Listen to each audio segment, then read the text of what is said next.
question then becomes, are they so desperate to defeat Obama that they will come out in waves and like vote for whoever? I mean, and I guess that's the argument for Romney, is that if he gets the nomination, okay, fine, we'll do it because we really hate that guy.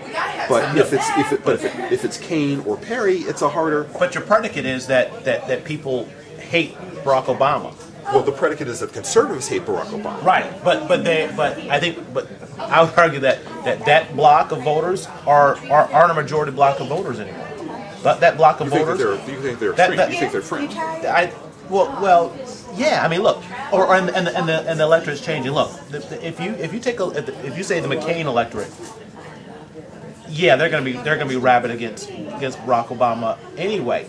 But that same McCain electorate, who was not a majority electorate now, gave Ronald Reagan a landslide. I mean, that electorate is not, I would argue that electorate is not the majority electorate, particularly when you have 11% of the electorate being completely new voters coming into the process for Barack Obama. Well, but are those voters going to stick around? Well, that's the question. They're really worried. They're really worried that the voters that they signed up in 08, are just like, yeah, whatever, man. I lost my job. I lost my house.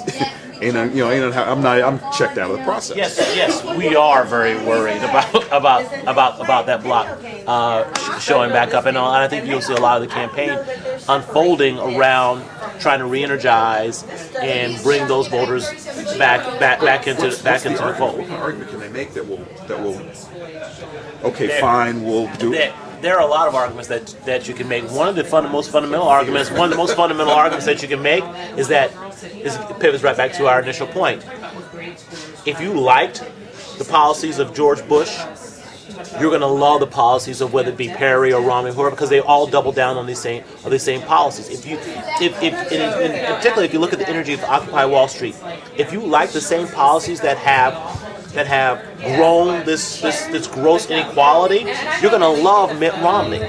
If you like sort of the CEO and corporate ethos that have dominated our country over the last couple of years, you're going to love Mitt Romney, the finance guy. That's a message of fear and not hope and change.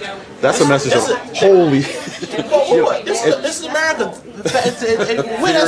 When has fear not been a part of fear is the world's greatest motivator. But I think here's what would be different. But the pivot would be, however, President Obama has been laying the groundwork in place for building this country forward in a forward vision way.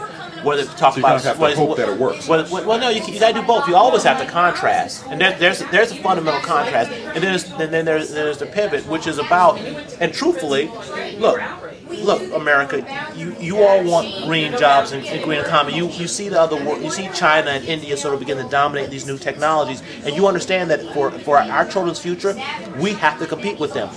These people aren't setting them up. Quite frankly, they don't even believe in global warming. And when you look at sort of the education and all these other things, there's a case to be made that, in fact, all elections about the future. We know what this is. This is the past, and here's how I'm building for the future. I would argue that this election is about the present. This election is about 9-point-whatever%. This election is very much about what is happening right now. That if you don't have a job, you're going to be more receptive to a message from some guy who may have something that might work than a guy who they're going to say, we gave this dude 3 years, nothing happened.